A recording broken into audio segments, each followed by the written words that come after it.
Welcome to this episode of Trade Show Talk. I'm Danica Tormolin, VP of Content, and I am joined by Michael Dominguez, who is kind enough to stop by today. We're on the show floor at Connect Marketplace, and he just left the stage, right? Yeah, absolutely, and thanks for having me. I love watching our industry together, and I made a comment to some people earlier today. I'm walking into one of these hotels and just looking at all the different conventions and business and events that are going on.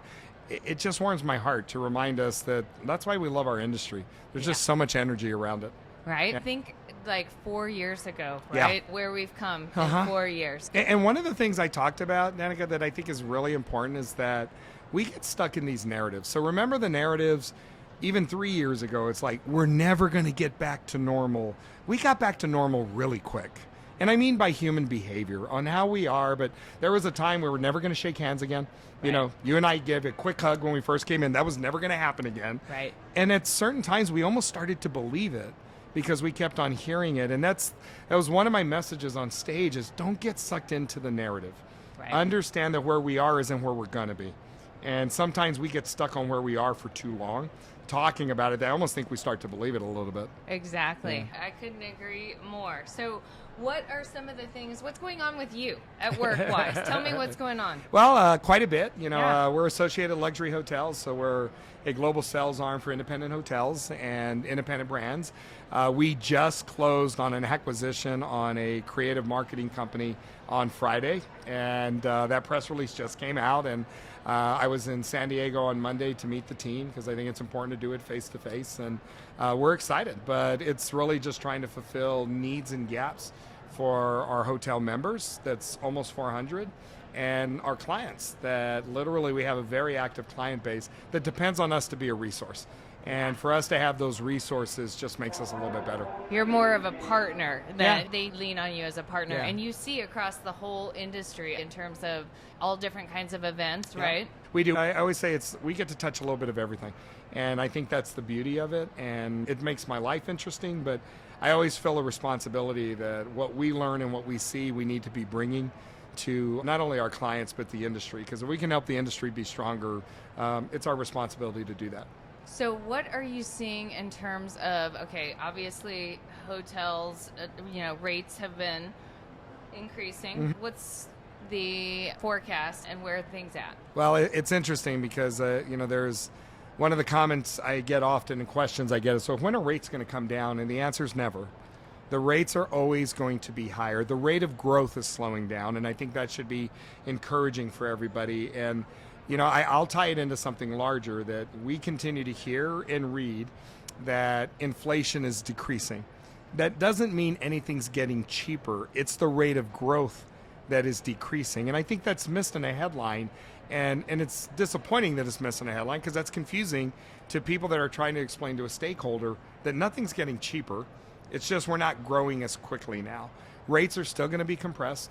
We don't have a lot of full hotel inventory. I think in the trade show market, it's going to be even more compressed for a period of time because you have a lot of renovations and expansions at convention centers that's pulling out some major inventory. And when you do that, it's going to compress the market for a short time. It's going to be a huge benefit to the market in a few years. But right now, there's going to be a little bit of tightness. And I don't want to say pain. It just means it's going to be tighter. We're not going to get any kind of relief. And then what we're seeing is we continue to see a growth in attendance. Well, that doesn't mean we need less space. We're needing more space when it's all done. That talks to the health of our industry. And the fact that we are tight tells me that we're an industry that's pretty strong right now and very stable. And what about occupancy? It's been pretty high, right? Yeah, occupancy right now, it's sitting right under 64%. Our record was 66. And one of the things I just explained on stage, if you look at the forecast is looking at 64% for the next couple of years. So that looks like we're going to be flat. But we tend to forget that we have 2.5% new inventory coming in, which means we're growing at that 2.5% if we're keeping the occupancy there. So that's still showing that our industry is growing, and it's growing at a modest pace. And I do think if there's anything that changes that metric, and it may get stronger, is the fact that we're still 20% down on international audience to the United States. When that comes back, we're getting to these numbers and record numbers without international being at 100%. It tells me that we can have a little softness here, and we're still going to be really stable. Yeah. What about in terms of amenities at hotel properties? Yeah. What's trending? You know what's interesting? I'll go away from amenity to more a trend that we're seeing. Yeah. What we're seeing, especially in food and beverage, mocktails and non-alcoholic drinks. And I know it's been written about, but I think the piece that people are missing, if you look at recent Gallup survey information, there's been an increase of 18% in the audience that's 18 to 34-year-olds that believe any drinking is detrimental to their health, even moderate drinking. And that would be my son. Yeah, That's funny. It's a health thing.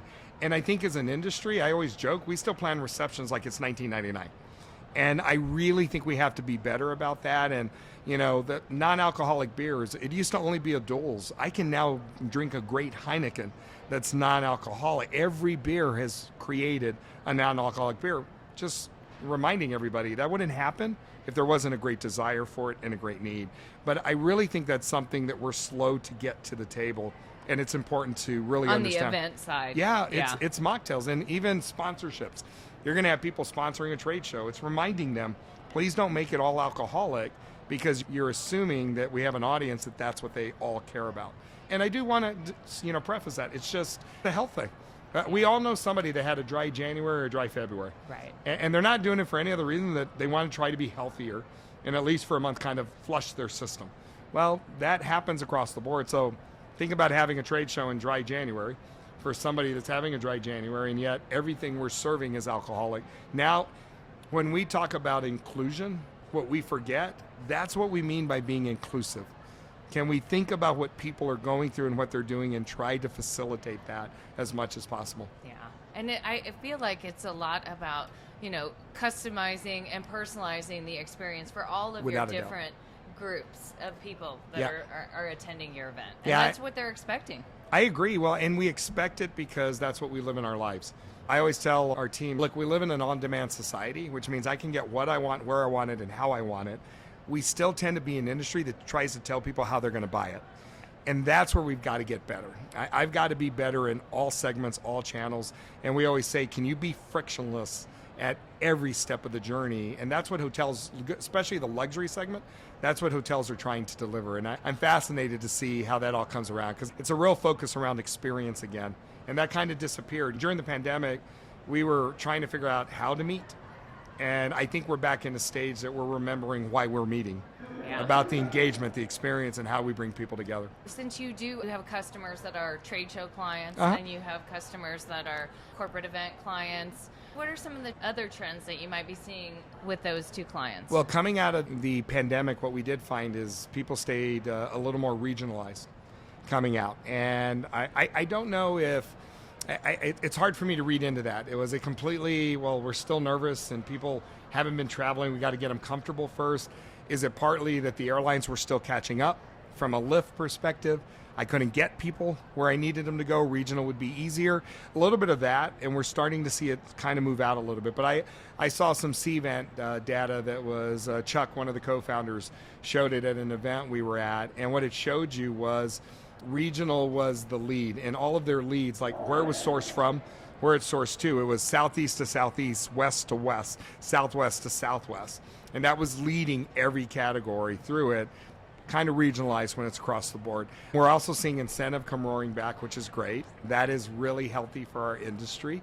We're seeing all segments. The big one that I think is important is associations came off the sidelines. Associations have been on the sidelines for probably a year longer than all other areas. And what we've seen now is the associations are starting to book. That's adding to the compression. Yeah. And when you're looking at the large associations needing the same space that the trade show world's going to need when they're putting on these events, all of that is starting to put a little bit of compression in. But that was probably the number one shift. Associations were lagging well behind where they were in 2019. And then they kind of woke up in 23 one day and realized, oh wow, because it was in late 22, they thought they're all virtual still. Then they realized we have to go live.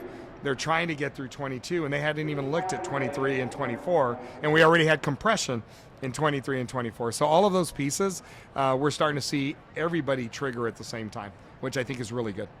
How are you using AI, and are you seeing that with your clients? I think AI has a ton of benefits. I always recommend to everybody, you don't have to run into AI.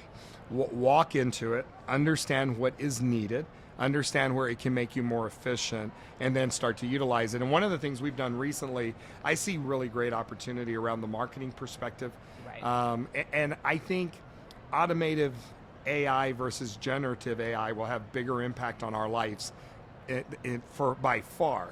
And yet we're talking about the generative side of it too much. And that's the piece that I think we can balance a little bit. But we're using a piece of technology right now. It's really fascinating on something as simple as how we send out a event registration for one of our large events coming up with our planners. Communication as normal. You would put it out, you hit send, it's your registration link for everybody, just like I got for this show that I'm here. What we did is we have a tool, an AI tool, that what it's doing is an analysis behind the scenes, and it's saying, by the way, when you send something to Danica, what she does is she will normally open it on average between a 5 to 7 p.m. window, and it might be most frequently on a Tuesday, not a Monday. So even though I can hit it go, it's going to deliver it to you in the most opportune time that you customarily open, and we're just analyzing, or AI is analyzing the data on how you behave with our communications. We did this on an event piece. We had an open rate of almost 80%. Wow. And a click-through rate in the 70 percentile. Now, we all know that doesn't happen. So that was a really great test of AI. Now, we're going to do some A/B testing and some other things. Was it because it was an event communication that it had that kind of response, even though we've never seen that in any event response? Yeah, I was just going to say. But how does it look to our standard newsletter we send out? What changes if we start to use that kind of tool? That's the type of AI I think we really need to be focused on. And then I'm a huge fan of Microsoft Copilot, and anyone who has Microsoft now has this little, it looks like a little rainbow in the bottom of your corner, and it's talking about Copilot. Copilot to me is going to be so effective for us. And if you're not familiar with it, think about. I haven't used it yet, actually. Yeah, so think about what it's called, Copilot. It's my co-pilot in the Microsoft universe or the Office universe. But think about the ability to look at a spreadsheet with a whole bunch of data and to ask Copilot, can you pull out the 10 biggest trends in this document? Wow. And it's going to pull that out for you. But because you're in the universe, you can now ask Copilot, can you start a PowerPoint presentation with those 10 trends? That is making us more efficient. It's not doing the work for us. Right. It's doing the analysis for us. And I think that's going to be the opportunity. But I also have two cautions out there. The European Union's been the first to pass legislation governing and regulating and restricting AI. Everybody else is going to follow suit. So we have to know what that landscape's going to look like. That's why I say let's not run. Let's walk into this at the moment until we figure out what the landscape and what the rules of the game are. And then the other piece of it, the New York Times lawsuit against OpenAI that's saying you're building information off my proprietary information, how that gets resolved changes the game. Because if OpenAI has to pay for everything, and like we would to use a picture or to use somebody else's resource, we've had to do that forever. Right. If that actually goes through and that becomes part of the law or the ordinance, again, it changes the game. Yeah, it will. And it would be nice, though, even if it would source, Exactly. for instance, Yeah. like where things come from. Agreed. Because that's like my top thing as a journalist. I want to know the source of where that information is coming from, because then it tells you whether you can trust it or not, right? Exactly. Yeah. Exactly. That's exactly where my head goes. But I think that stuff has to work itself out before we really know what it's all going to be. I'm a big proponent that AI's here, it's real, and it's here to stay. I think we miscommunicate about what AI is, and it's not an overnight sensation. You know, NVIDIA, who is the company of the world right now, they started in 1999. They're not new. They've been seeing this coming for some time. And the one thing I have stated is we started talking about AI because of ChatGPT being released at a Microsoft conference. And I've always tried to tell people ChatGPT to me is to AI what Bitcoin is to blockchain. Blockchain is a technology that is backing up banking systems, supply chains. Bitcoin is a product based on that technology. ChatGPT is a product based on a technology we've all been using for a long period of time. And if you have Alexa in your home and it's reminding me that I may want to reorder my supplement that I ordered 90 days ago, that's AI. Right. It's literally doing an analysis of my behavior. And that doesn't seem so foreign to everybody. But now when we're talking about it being generative, it kind of freaks people out. Yeah. That's where I tell everyone, take a deep breath. It's just machine learning. And then I think one interesting point we're not talking about, the amount of water and energy it takes to process AI is going to become a problem. Yeah. And that is going to be a discussion, because we can't sit here and say sustainability is the largest issue and know the amount of clean water needed to cool these systems for processing, we don't have enough of. Yeah. That's going to be hitting ahead Yeah. on what's more important and how do we resolve that. And I just think there's a lot of things to figure out. It's going to just be a domino effect. I heard something the other day. They were talking about all the data centers that are going to be having to crop up to, handle support AI. all of this. Yeah. And all of those data centers have to stay cool, which means they're going to require power. And on top of it, what most people don't know, the amount of water needed to cool those. I didn't know that. I got a deeper dive into it, and it's like, I did not realize there is no way around that.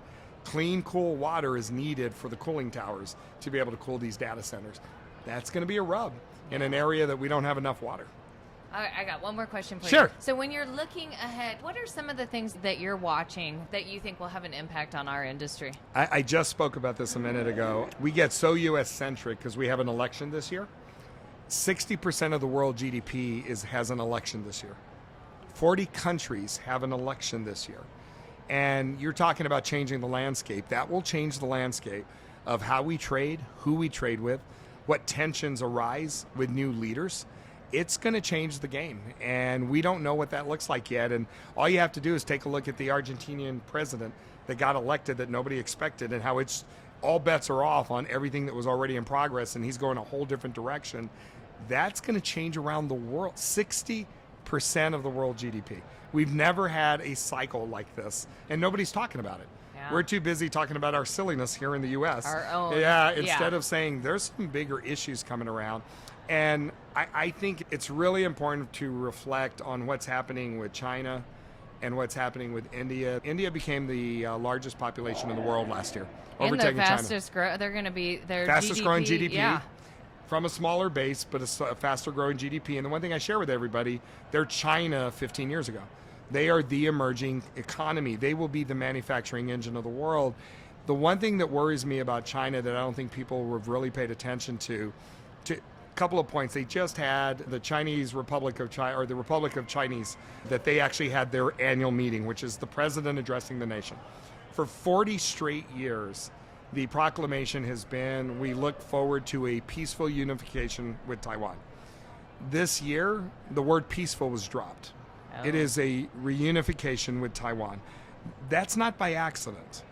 Yeah. And we know something's brewing, and I don't think people are paying attention to it. The amount of naval ships that are surrounding Taiwan that are Chinese, the amount of ships we have in that ocean right now, because we know what's coming. Most people don't know. We have Green Berets on the ground in Taiwan training the Taiwanese special forces. It's coming. There's going to be a conflict there. I hope it's not big. I hope it's not severe, but it's coming. That changes the game, because just like what we saw in Russia, all of a sudden you're going to have world sanctions, who we trade with, where we get product. And when you don't think we're looking far enough ahead, why do you think there's this urgency for us to manufacture back in the United States? Why do you think there's an urgency to say we don't need to be dependent on China for chips? We don't need to be dependent on China for medicines, pharmaceuticals. We've got to be able to get that from other sources. There's things brewing that make me really nervous around that. And I'm hoping that it becomes more of an embargo than it does a major conflict, because I always worry about human life and the human tragedy behind it. But it's real. And anyone who tells me I don't believe it'll ever happen, we never thought Russia would invade Ukraine. So I think it's important not to be naive, that we have some real problem. And by the way, if you look at, I pay attention to the chief executive and the CEO research they have there. Number one issue with CEOs, not the economy, not inflation, not earnings. It is the geopolitical instability around the world. I was just going to bring that up. Number one. The KPMG, that's Number one.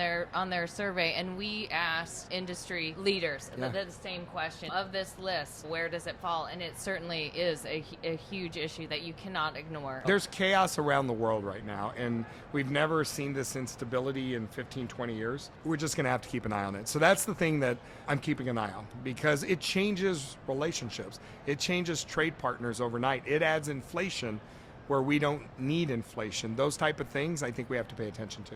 Thank you so much for your time today, Michael. Really appreciate you dropping by. No worries. Thank you for the invite and always happy to help, and thanks for the great work you're doing. Thank you.